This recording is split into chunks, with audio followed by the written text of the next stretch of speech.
ധനുഷും വടിവേലുവും പിണങ്ങാനുള്ള കാരണമെന്ന് പറഞ്ഞാൽ, പഠിക്കാത്തവൻ എന്ന സിനിമയിൽ കോമഡി ആദ്യം ചെയ്തിരുന്നത് വടിവേലുവായിരുന്നു. പക്ഷേ വടിവേലു കയ്യിൽ നിന്നിട്ട് കോമഡി പറയുന്നത് ധനുഷിന് എന്തോ ആ ടൈമിങ്ങിൽ തിരിച്ച് പറയാനും പറ്റാത്ത അവസ്ഥയായതുകൊണ്ട്, ഒന്നും വരാത്തതുകൊണ്ട്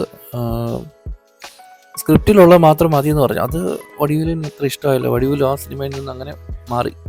അതിനുശേഷം വന്നാണ് വിവേക് പിന്നെ തുടർച്ചയായിട്ട് ധനുഷിൻ്റെ ഒരുപാട് ചിത്രങ്ങളിൽ കോമഡി ചെയ്യാൻ വന്നിട്ടുണ്ട്. അവർ തമ്മിൽ നല്ലൊരു ബന്ധം പിന്നീട് ഉണ്ടായിട്ടുണ്ട്. പഠിക്കാത്തവൻ എന്ന സിനിമയിൽ ഇവരുടെ കോമഡി നല്ല രസമാണ്. പിന്നെയുള്ളത് വടിവേലുവും വിജയകാന്തുമാണ്. അതൊരു തെരഞ്ഞെടുപ്പിൻ്റെ ഭാഗമായിട്ട് വിജയകാന്തിനെതിരെ ഒരുപാട് മോശമായിട്ട് വടിവേലു സംസാരിക്കുകയൊക്കെ ചെയ്തു. അങ്ങനെയാണ് പിണങ്ങിയത്. പിണക്കമെന്ന് പറഞ്ഞു കഴിഞ്ഞാൽ ഭയങ്കര പിണക്കമായിരുന്നു.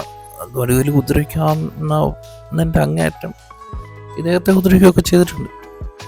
അദ്ദേഹം മരിച്ചിട്ട് പോലും കാണാനൊന്നും ചെന്നില്ല വടിവേലു.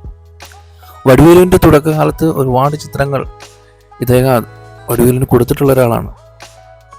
ദിലീപ് വിജയകുമാർ കൊക്കരക്കോ എന്ന സിനിമ നായകനായിരുന്ന സമയത്ത് ലാൽ ജോസിനോട് പറഞ്ഞു, നിൻ്റെ കൂട്ടുകാരനാണ് ദിലീപ്, അവന് വേണ്ടിയിട്ട് സീനുകൾ എഴുതി എൻ്റെ സീനുകൾ കട്ട് ചെയ്യില്ലെന്ന് പറഞ്ഞു. പക്ഷേ അത് ചെന്ന് ലാൽ ജോസ് ദിലീപിനോട് പറയുക, ദിലീപ് എന്ന് അല്ല, അങ്ങനെ ഉണ്ടാകത്തില്ല, എനിക്കെന്താണോ എഴുതി വെച്ചാൽ അത് മാത്രമേ ഞാൻ ചെയ്യുള്ളൂ എന്നൊക്കെ പറഞ്ഞു.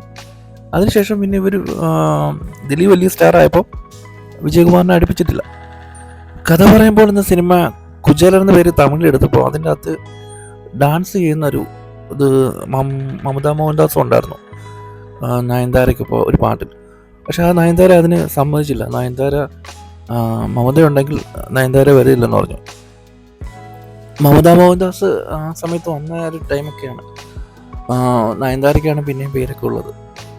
അതുകൊണ്ട് തന്നെ നയൻതാരയുടെ നിർബന്ധം കാരണം ആ പാട്ട് സീനിൽ ഏറ്റവും അവസാനത്താണ് മമതാ മോഹൻദാസിനെ കാണിക്കുന്നത്, കുറച്ച് ഭാഗം, ബാക്കിയെല്ലാം വെട്ടിക്കളഞ്ഞു ഡാൻസിൻ്റെ. സുരേഷ് ഗോപി റഹ്മാനും തമ്മിലുള്ള പിണക്കത്തിനെ കുറിച്ച് വിജിത് തമ്പി സഫാരി ചാനലിൽ പറയുന്നുണ്ട്. 5ാം എപ്പിസോഡിൽ അത് കാണാം. ചെറിയൊരു കാര്യത്തിന് പിണങ്ങിയതാണ് സുരേഷ് ഗോപിയും റഹ്മാനും. റഹ്മാൻ എന്നെ അടിക്കാൻ പാടില്ല, ഒരു സിനിമയുടെ സംഘടന രംഗത്തിൽ അങ്ങനെയുള്ള നിർബന്ധമൊക്കെ സുരേഷ് ഗോപി പിടിക്കുകയൊക്കെ ചെയ്തു. അതിനുശേഷം റഹ്മാനെ കൊണ്ട് അടിപ്പിക്കുന്ന സീനൊന്നും ആ സിനിമയിൽ ഉണ്ടായില്ല. അതിനെക്കുറിച്ച് അതിൻ്റെ സംവിധായകൻ വിജിത് തമ്പി സഫാരി ചാനലിൽ പറയുന്നുണ്ട്. 5ാമത്തെ എപ്പിസോഡാണത്, അതെടുത്ത് നോക്കിയാൽ മതി. അപ്പോൾ ഈ വീഡിയോ ഇത്രയേ ഉള്ളൂ. വീഡിയോ കണ്ട എല്ലാവർക്കും വളരെ നന്ദിയുണ്ട്.